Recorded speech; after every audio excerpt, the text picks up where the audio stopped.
ఎందుకండి గుడివాడ పరిస్థితి ఎలా ఉంది? గుడివాడ ఎవరు గెలుస్తారు అనుకుంటారు? ఇక్కడ అభివృద్ధి ఎలా ఉంది? 20 సంవత్సరాల అభివృద్ధి ఎలా ఉంది? గుడివాడ పరిస్థితి తీసుకుంటే అండి, గత 4 సార్లుగా ఎమ్మెల్యే అయినటువంటి కొడాల నాని మినిస్టర్ పదవిని కూడా అనుభవించాడు. కొడాల నాని గారు మరి గుడివాడకి ఎటువంటి అభివృద్ధి అయితే జరగలేదు. మన కర్మ ఏంటంటే ఒక మినిస్టర్ మన గుడివాడ నుంచి ఒకడు మినిస్టర్ అయ్యాడనే గాని అభివృద్ధి పదంలో మాత్రం గుడివాడ వెనకంజలోనే ఉంది ఈ రాష్ట్రంలో అని మనం చెప్పుకోవచ్చు. మరి వెనిగండ్ల రాము గారు తీసుకుంటే తెలుగుదేశం పార్టీ ఎమ్మెల్యే అభ్యర్థిగా నుంచోవడం జరిగింది. గత సంవత్సరంన్నరగా పంచాయతీల్లో గాని ఈ 36 వార్డుల్లోనే గాని అనేకమైన సేవలే గాని ఉద్యోగ అవకాశాలే గాని ఇటువంటి అట్లాగే మహిళలకు కుట్టు మిషన్లనే గాని అట్లాగే ఇస్త్రీ బండ్ల వాళ్ళకి ఇస్త్రీ పెట్టలే గాని పళ్ళ బండ్ల వాళ్ళకి పళ్ళ బళ్ళే గాని ఇట్లా ఒకటి కాదండి, ఎన్నో సేవా కార్యక్రమాలు వెనిగండ్ల రాము గారు చేయటం జరిగింది. అలాగే వెనిగండ్ల రాము గారు రేపు ప్రభుత్వం వచ్చిన తర్వాత 5 ఏళ్ల పరిపాలనలో 10,000 మందికి ఉద్యోగ అవకాశాలు కల్పిస్తానని చెప్పడం చాలా అభినందనీయం. అలాగే ఈ గుడివాడలో 2 ఇండస్ట్రీస్ కూడా తీసుకొస్తానని వెనిగండ్ల రాము గారు మాట ఇవ్వడం జరిగింది. చెప్పాలంటే గుడివాడలో ఈ దరిద్రాన్ని పారద్రోలి సురక్షితమైన పరిపాలనని వెనిగండ్ల రాము గారు అందిస్తానని తెలియజేయడం జరిగింది. మరి ఈ వైసీపీ ప్రభుత్వం కొడాల నాని గారిని తీసుకుంటే టిట్కో ఇళ్లు మేము ఇచ్చాం, 15,000 మందికి ఇచ్చాం, 25,000 మందికి ఇచ్చాం అంటున్నారు. ఇవాళకి కూడా ఆ మాత్రం ఆ టిట్కో ఇళ్లు ఇచ్చింది 80% చంద్రబాబు నాయుడు గారి హయాంలో టిట్కో ఇళ్లు నిర్మించడం జరిగితే దానికి బులుగు రంగు పులివేసి ఆఖర్లో ఆ పెయింట్లు మాత్రం టిట్కో ఇళ్లకు పూసేసి అది జగన్మోహన్ రెడ్డి గారు ఇచ్చారని చెప్పి పిచ్చి పిచ్చి మాటలు చెప్పడం జరిగింది.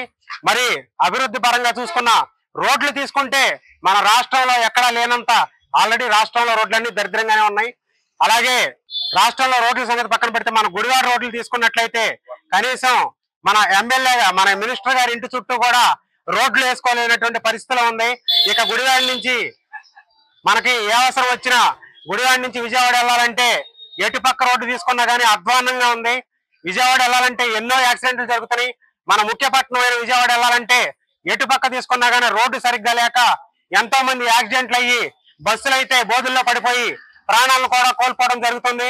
కనుక ఈ గుడివాడ నియోజకవర్గ ప్రజలు ఒక్కసారి ఓటేసే ముందు ఆలోచించండి. ఈసారి వెనిగండ్ల రాము గారిని మన శాసనసభకు పంపించి ఎమ్మెల్యేగా గెలిపించుకోవాల్సిందిగా గుడివాడ నియోజకవర్గ ప్రజలకు నా శిరస్సు వంచి నమస్కరించి ప్రార్థిస్తున్నాను. గుడివాడలో ఏపీలో ఎవరు గెలుస్తారు అనుకుంటున్నారు? ఆంధ్రప్రదేశ్ లో ఆల్రెడీ సర్వే తీసుకున్నట్లయితే మీరు 106 సీట్లకి ఎమ్మెల్యే సీట్లకి 106 గాను తెలుగుదేశం పార్టీకి, 16 సీట్లు జనసేన పార్టీకి, 3 సీట్లు బీజేపీ పార్టీకి, ఈ 3 ఉమ్మడిగా పయనిస్తున్నాయి కనుక ఇవి లెక్కేసుకుంటేనే మీకు ఆల్రెడీ 140 సీట్ల దాకా మెజార్టీతో ఈ ఉమ్మడి ప్రభుత్వం రాబోతుంది. కేవలం వైసీపీ ప్రభుత్వానికి 46 సీట్లు మాత్రమే రాబోతున్నాయని స్టేట్ సంఘం కూడా తెలియజేయడం జరిగింది. నా పేరు మొహమ్మద్ రఫీ అండి, గుడివాడ.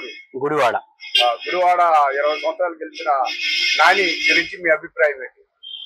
నాని గారు 20 సంవత్సరాలు గెలిచేయింది, కానీ 15 సంవత్సరాలు ప్రతిపక్ష నాయకుడుగానే ఉండగలిగాడు. అధికారంలో 5 సంవత్సరాల నుంచి ఉన్నాడు. నా మట్టుకు మంచిగా చేశారు అనుకుంటున్నా. ఏం చేశారు నీకు మంచి? నాకంటే ఉచిత ఇల్లు వచ్చిందండి, రూపాయి కట్టి టిట్కో ఇల్లు వచ్చింది.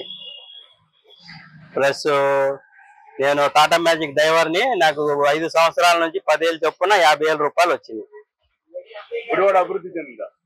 గుడివాడ అభివృద్ధి అంటే చెందిందా చెందలేదా అనేది ప్రస్తుతానికి అంతగా ఆశించినంత స్థాయిలో చెందలేదు. గుడివాడ రాము పరిస్థితి ఏంటి? రాము గారు కూడా 2 సంవత్సరాల నుంచి కష్టపడుతున్నారు, వ్యక్తిగతంగా మంచారని విన్నాం. కానీ ప్రస్తుతానికి ఉన్న ఇద్దరి మధ్య పోటీలో నాని గారే గెలుస్తారు అనుకుంటున్నా. ఎందుకని? నా వ్యక్తిగత అభిప్రాయం. ఎందుకని అంటే నాకు అలా అనిపిస్తుంది. పథకాలు నీకు ఎన్ని? నాకు వాహనమిత్ర పథకం వచ్చిందండి, ప్లస్ అదే జగనన్న కాలనీలో ఇల్లు వచ్చింది. మా అమ్మగారికి కూడా 48 ఇయర్స్ పైన 18,500 రూపాయలు వచ్చింది.